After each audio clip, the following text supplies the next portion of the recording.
सर्वमंगल मांगल्ये शिवे सर्वार्थ साधिके शरण्ये त्र्यंबके गौरी नारायणी नमस्तुते।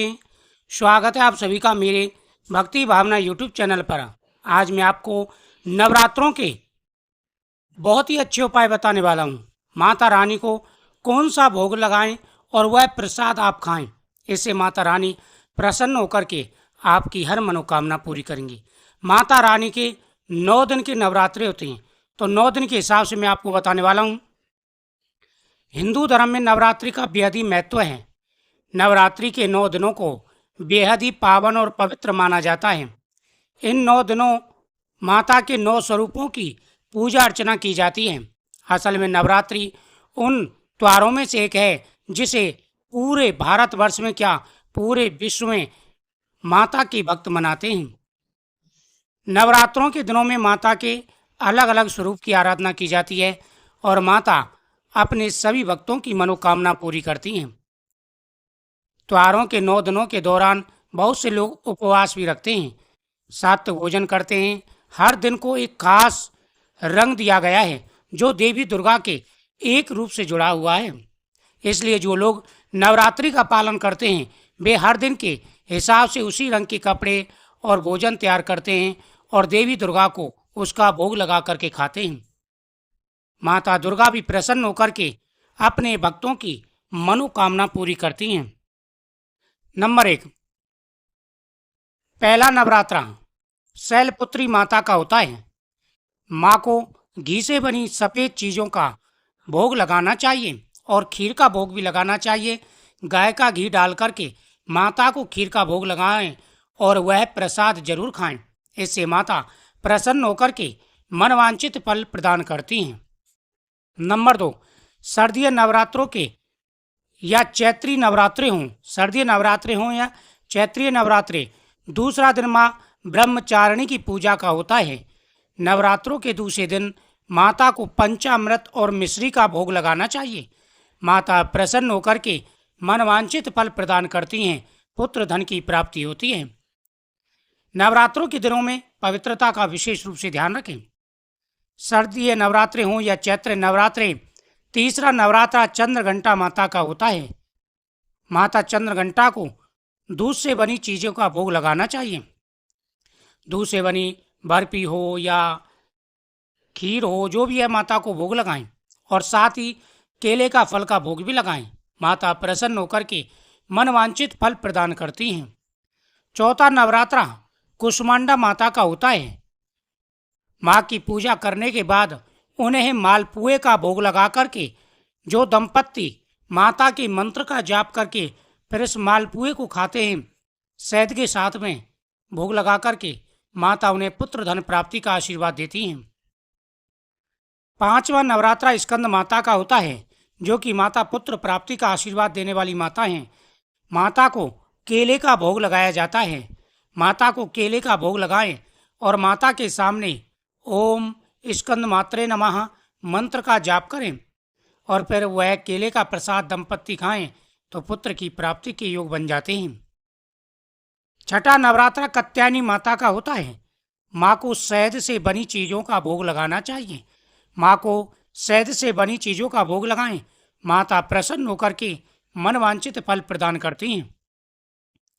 सातवां नवरात्रा कालरात्रि माता का होता है। माँ को गुड़ से बनी चीज़ों का भोग लगाना चाहिए। माता प्रसन्न होकर के मनवांछित फल प्रदान करती हैं। जीवन में आ रहे सारे कष्ट और दुख दूर हो जाते हैं। 8वें दिन महागौरी की पूजा की जाती है। माता को नारियल से बनी चीज़ों का भोग लगाना चाहिए और नारियल का भोग भी लगाना चाहिए और वह प्रसाद के रूप में खाना चाहिए।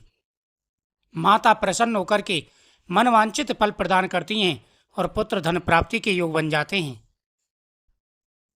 नवरात्रों के 9वें दिन सिद्धात्री माता का पूजन किया जाता है। माता को हलवा पूरी चने का भोग लगाना चाहिए और यह प्रसाद के रूप में खाना चाहिए। माता प्रसन्न होकर के मनवांछित फल प्रदान करती हैं। जीवन में आ रहे सारे कष्ट और परेशानियां दूर हो जाते हैं।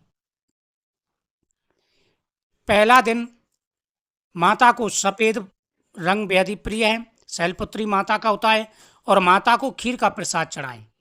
दूसरा दिन लाल रंग शक्कर से बनी चीज़ों का भोग लगाएं। ब्रह्मचारिणी माता का होता है, जिन्हें पीले पुष्प चढ़ाएं, सफ़ेद पुष्प चढ़ाएं और साथ ही पंचामृत का भी भोग लगाएं। तीसरा दिन नीला होता है, दूध से बनी चीज़ों का भोग लगाएं। माता चंद्रघंटा का दिन होता है। ये जो कलर बता रहा हूँ, ये कलर आप जरूर मिक्स करें और इस कलर का एक कपड़ा भी पहने। चौथा दिन पीला और कुष्मांडा माता का होता है। माता को आप मालपुए का भोग लगाएं। माता प्रसन्न होकर के आपकी हर मनोकामना पूरी करेंगी। पांचवा दिन कात्यायनी स्कंद माता का होता है और माता को केले का भोग लगाएं और माता के सामने आप कोई भी हरी चीज़ जरूर चढ़ाएं। पीली और हरी चीज़, दो चीज़ें चढ़ाएं। माता प्रसन्न होकर के मनवांछित फल प्रदान करेंगी। छठा नवरात्रा कात्यायनी माता का होता है। माता को भूरा रंग बेहद प्रिय है और साथ ही शहद से बनी चीज़ें माता को भोग लगाएं और खीर का भोग भी लगाएं। सातवां नवरात्रा कालरात्रि का होता है। नारंगी रंग उनका बेहद प्रिय है और गुड़ से बना हलवा या गुड़ से बनी कोई भी मिठाई माता को भोग जरूर लगाएं। आठवां दिन महागौरी का होता है और महागौरी को मिक्स कलर चलते हैं और साथ ही नारियल का भोग लगाएं और नारियल का प्रसाद जरूर खाएं। नौवां दिन गुलाबी चीज़ माता को समर्पित करें, गुलाबी वस्त्र पहने, हलवा पूरी चने माता को भोग लगाएं। माता सिद्धात्री प्रसन्न होकर के मनवांछित फल प्रदान करती हैं। इन 9 दिन के नवरात्रों में कई राशियां हैं जिनका योग बहुत ही अच्छा चल रहा है। कई राशियों की हर मनोकामना पूरी होगी।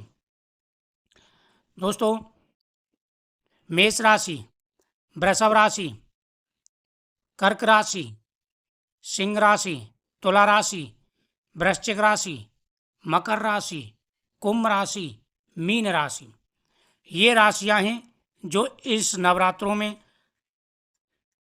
बहुत ही भाग्यशाली चल रही हैं। इन राशियों का योग बहुत ही अच्छा है। माता प्रसन्न होकर के आपकी हर मनोकामना पूरी करेंगी। जो उपाय आपको बताए हैं, माता को प्रतिदिन उनका भोग लगा करके आपको जरूर खाना है। माता प्रसन्न होकर के आपकी हर मनोकामना पूरी करेंगे। जीवन में आ रहे सारे कष्ट और परेशानियां दूर होंगे। हर प्रकार की मनोकामना आपकी पूरी होगी। तो आप माता के सामने अपनी इच्छा जरूर बोले। जब आप उपाय कर रहे हों तो माता के सामने आपको अपनी इच्छा जरूर बोलनी है। माता आपके प्रत्येक कार्यों को सफल पर करेंगी और आपके जीवन में आ रही सारी कष्ट और परेशानियां दूर हो जाएंगी। वीडियो को ज़्यादा से ज़्यादा शेयर करें, चैनल को सब्सक्राइब करें, कमेंट में जय माता दी जरूर लिखें। माता रानी आपकी हर मनोकामना पूरी करेंगी। जय माता दी।